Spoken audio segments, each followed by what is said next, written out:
everybody, it's Randy Pearson, Vice President of Life and Annuity Sales at Gordon Marketing, and welcome to another edition of Selling Life and Annuities, where today we've got one of our best life insurance minds, Paul Bechtold, one of our top life insurance marketers, advisors, consultants, trainer, coach, with us, and we're going to be talking about how life insurance contract law protects your clients. Stay tuned.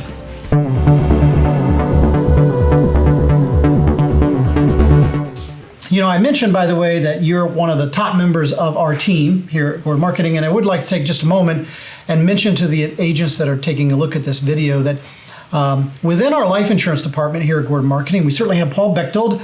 I've got Craig Mira, I got Brady Doppler, I've got Jordan Davis, all top flight, experienced in sales and marketing life insurance advisors to assist you in your life insurance sales.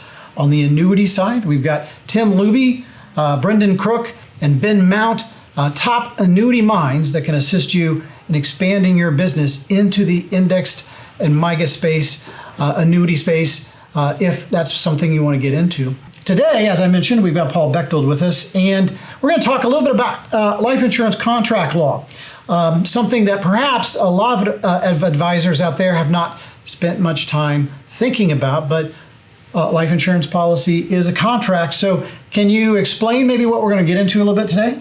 Sure, Randy. Obviously, most of our clients have multiple options out there. And one of the biggest things we're up against as far as life insurance and annuity marketers and salespeople is we're competing in the money under management world, right? So what we like to point out to people is when your money's out in the market, it's really to the whims of the, money management gods and other people that are touching their money, and there are no guarantees with that. Winds right? of change. Yeah.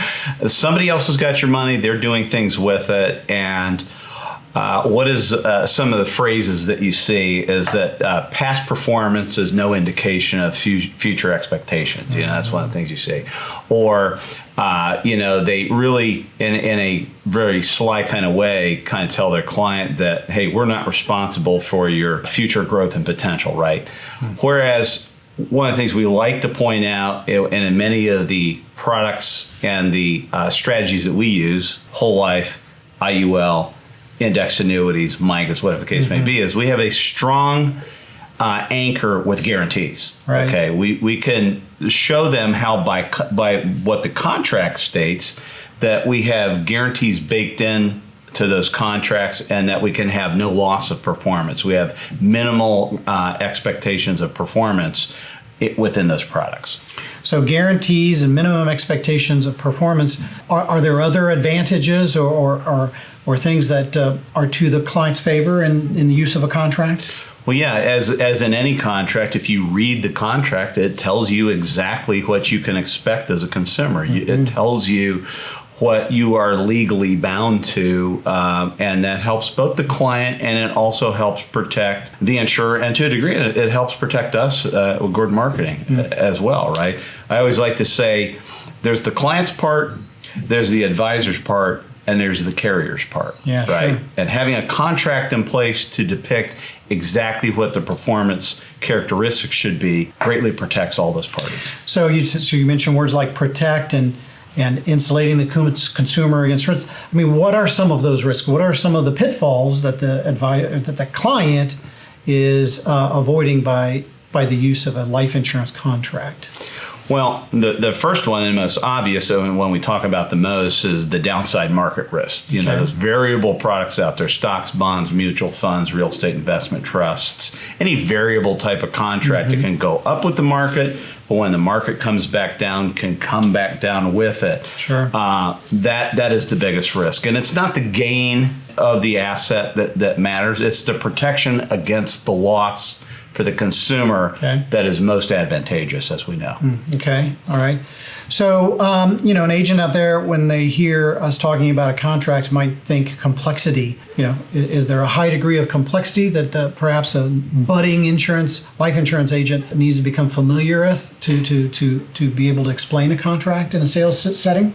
They absolutely can be complex, and they're designed to be complex. And the first thing that the advisor needs to understand is that the person that writes that contract is the life insurance carrier themselves. True. Yeah. So they're going to write it to their advantage. They're going to write it to protect protect themselves, okay? So it's inherently important that the advisor become not, they don't have to know how the watch is built, as you like to say, Randy, but they need to know a decent knowledge of the mechanics of how it's working and the salient points of sale. Yeah. So I would bet if an advisor is watching this video and they had questions about an insurance contract, they might be able to call somebody, perhaps somebody like you, right? Correct. Yes. All right. Fantastic.